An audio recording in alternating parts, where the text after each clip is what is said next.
Well, hello! Welcome to a signed and numbered edition of The Horror Collector. I'm your host, angel to some, demon to others, about fitty-fitty to most. I'm Terry M. West, also known as the hardest working horror author you've never heard of. This episode, we're going to take a look back at the gruesome goodness, the warped workings, the depraved distribution of Eerie Publications and their horror comic magazine line. It's a bloody trip down memory lane, so put on a hazmat suit and watch your step. And as you can see on the horror rack, I'm ready to boogie like the boogeyman. Now that's coming in our last segment. We're going to kick things off with the collector spotlight, but before we get there, watch this video and see how you, yes you, can be a part of the show. Well, hello! I'm Terry M. West, the host of the Horror Collector Podcast. If you have a horror collectible or collection you'd love to share with the world, send it my way. Go to my website, terrymwest.com, and go to the Horror Collector section. If you can send me well-lit pictures and videos, I would love to feature them. Please read the details before you send it, and let's see what you got.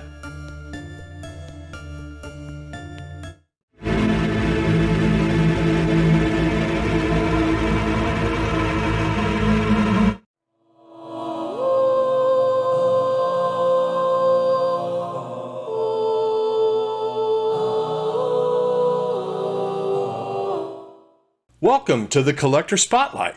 Today, we're going to check out a clip from Benjamin Dutill. Now, Benjamin's the host of the South Jersey Horror Podcast, and he sent us a clip of his horror cave. There's a lot of cool stuff in there, so let's go check it out.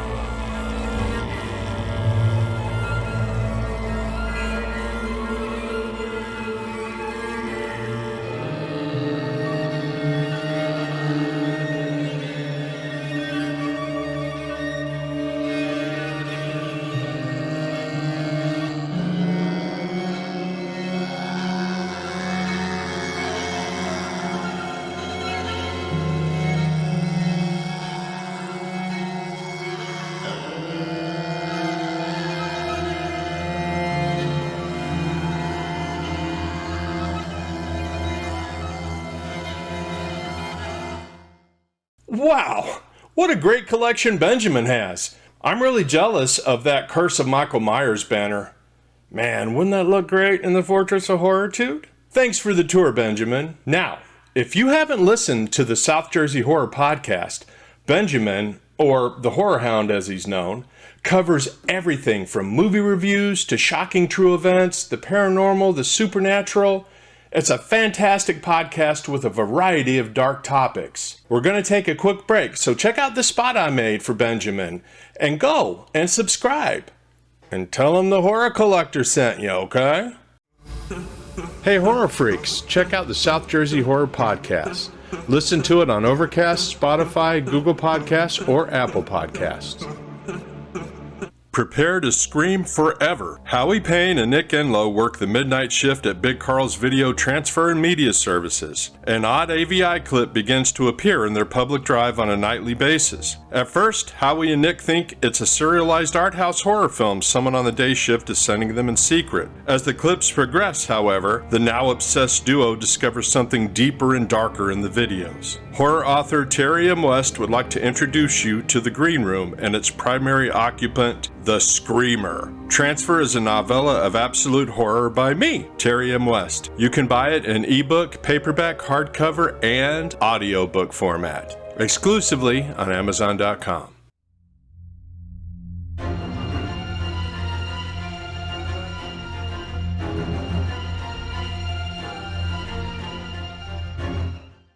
Well, okay, it's time to show off some of my stuff. The very first thing I'm going to show off is this vintage Return of the Living Dead paperback. This came out in 1978. It was published by Dale Books. It's signed. I actually picked this up at a bookstore, And I don't know who Craig is, but I was thrilled to find this at a used bookstore signed by Russo, even if my name's not Craig. Now, if you think the story contained in this book is the same as the one in the famous Dan O'Bannon adaptation, think again. I'm going to read the back book description here. The dead have risen again, and now the horror is worse than ever before. A bus turns over in a quiet American town, and soon the entire country is filled with death and terror as corpses rise from their graves in search of human flesh to eat. No one is safe from these super strong creatures, and it seems as though a whole country could die in a bath of blood and horror. So, yeah, and as you can tell, that's nothing like the Dan O'Bannon film version. Now, there's a reason for that. Now, when O'Bannon agreed to direct Return of the Living Dead, he insisted that the zombies be nothing like the ones portrayed in Night of the Living Dead. Now, this is because George Romero and John Russo, who both created Night of the Living Dead, parted their creative ways. And one of the things in the agreement when they decided to pursue their own projects was that Russo had the rights to the term Living Dead in any title. So again, when O'Bannon decided to do this, he wanted the zombies to be completely different from the ones Romero had done, which is why the zombies in O'Bannon's film, they're smart, they're fast, they get on the radio and call for more cops and paramedics, and the brain eating. It's a brilliant film. It's a great horror comedy. It's got a hellacious death metal and punk rock soundtrack, you know, a classic. And there's a kind of a meta moment in there because they actually reference Night of the Living Dead as a film that was based on events that led to Return of the Living Dead. I do have to say, though, as much as I love Return of the Living Dead, I think Russo's vision would have made a really compelling film, too. You know, it's very dark, it's very downbeat, it's more in line with what Night of the Living Dead was. Now, the book was reissued on Amazon maybe a year or two ago. And it exists on ebook, paperback, and I believe an audiobook version is out there as well. But I will tell you, if you're a Living Dead head, you gotta get your claws on this book. Now, the next item I want to show off is this original painting. It served as the cover for my horror anthology comic, Blood for the Muse. It was released in 1997. The stories revolved around the actual Muse of Tragedy, how she caused all these horrific tales to occur. This was penciled by Steve Ellis and painted by Stu Nowak, and it just floored me when the guy sent me this for approval. I mean, I was just crazy about it. And, you know, Blood for the Muse, it did fairly well for an independent comic. So the comic ran for 4 issues and featured such artists as, like I mentioned, Steve Ellis, Stu Nowak, Jamal Igle, Ryan Dunleavy, and the incredibly, immensely talented and popular Glenn Chadbourne. Around 1999 to 2000, I believe, we actually adapted Blood for the Muse to a black and white horror film. And it's actually available on Amazon Prime. Admittedly, it's a lo-fi shot-on-video production, so don't expect Spielberg. But if you feel a little sinister urge to give a little blood to the Muse, go to Prime and rent it. Okay, and the last item I'm going to show you today, it's not particularly expensive, it's not really vintage, but I love it all the same. It's this Funko Pop 2019 Summer Convention limited edition figure of the Man-Thing. Man, I am a huge Man-Thing fan, and he's one of my favorite characters from the Bronze Marvel horror age. I mean, just really dig him. And I followed him since his very first appearance in Savage Tales #1. I collected all of his appearances in Fear magazine, which was his first story arc. I also collected, from beginning to end, his first 2 solo series from the Bronze to Copper Age. And remember, whatever knows fear burns at the Man-Thing's touch. Well, okay, that's all I have to show you for my collection this episode. We're going to take a brief pause for the cause, and when we come back, we're going to take a grew bath in bad taste in our Eerie Publications main segment. Ooh. Weirdsmith is a weird horror magazine that spotlights a different author every issue. Check out some brand new weird fiction from authors such as Hunter Shea, Tim Meyer, Carrie E.B. Black, Robin Dover, D.S. Ullery, Sean Hupp, and others. Available on Amazon.com in Kindle, paperback, and hardcover. Get weird. Get Weirdsmith. The mid-60s to early 80s was a golden age for the black and white horror magazine format. With the introduction of the Comic Code Authority, traditional horror comics weren't allowed to exist as they had before. Presenting them in magazine format avoided many of the restrictions that a lot of comic publishers were facing. Warren Publishing was the king of magazine-sized black and white newsstand horror.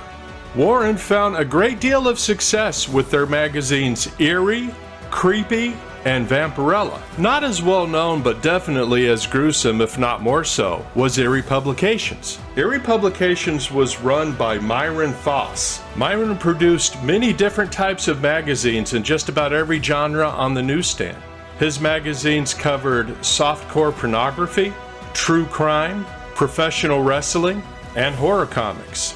His Eerie line published several titles, including Horror Tales, Strange Galaxy, Tales from the Tomb, Tales of Voodoo, Terror Tales, Terrors of Dracula, Weird, Weird Worlds, and Witches' Tales. The Eerie Publication magazines are known for some of the most notorious cover images ever committed to horror magazines. Now, when I show these video packages at the top of a segment, it's to help people who might not be as familiar with the topic as us horror vets. As always, I point those interested in learning more about the topic to the best places to do that. Now, one of the best places for Eerie Publications is a website called From Zombo's Closet. It's a blog, and he has a magazine section that has extensive scans of many Eerie Publication issues and covers. Also, hop on Amazon and pick up Mike Howlett's The Weird World of Eerie Publications, comic gore that warped millions of young minds, for the behind-the-scenes story of Myron Foss, the mysterious comic publisher. In March, Fantico Publishing will be putting out Mike Howlett's Eerie Publications, the complete covers, the whole bloody mess. This is 240 pages of every disgusting cover known in full color. I know I'm grabbing a copy, and you can pre-order one yourself. And do yourself a huge favor and visit the website of Jason Willis. Jason is a Sundance-winning multimedia professional living in Tucson, Arizona. He specializes in video and motion graphics, and he's done these phenomenal animated versions of the actual art from Eerie Publications. Definitely go check them out. Okay, we're going to jump back into the Wayback Machine and go all the way back to 1978. Your host here was a 13-year-old horror junkie, and I just couldn't get strong enough horror in my life. I tried them all. Warren, Stanley, Skywald, Curtis. But I was always looking for that next horror high. I was looking for the stuff you had to ask the newsstand employee for. You know, the stuff they hid under the counter. Now, this is about the time I discovered Eerie Publications. The main consensus today is that they were a pretty grade Z company, and most of the people that worked on their titles were considered comic hacks who didn't even use their real names. Man, I'd bring these magazines home, and they'd last in my room maybe a day or two before my mom would just find them and just toss them right into the trash. It got to the point where I'd have to check the garbage cans outside just to make sure that my new mags weren't buried under rubbish. I'd have stood a better chance of keeping those magazines if I had hidden them in the covers of a Playboy, because that my mother would have understood. She would have thought that was natural. But when she saw these disgusting comic covers, she was like, I don't think so. But honestly, my mother didn't even have to bother after a while. I got really sick of the Eerie Pub magazines because they were recycling the same stories and cover art over and over again. I mean, I would plunk down my hard-earned 60 cents only to bring this thing home and realize, hey, I've already read all these stories. These magazines disappeared from the market for decades, A couple of years ago, I saw that they kind of popped up again, and I started buying them for nostalgia's sake, if nothing else. I mean, really the only reason to collect them are the covers, but those covers are just, oh.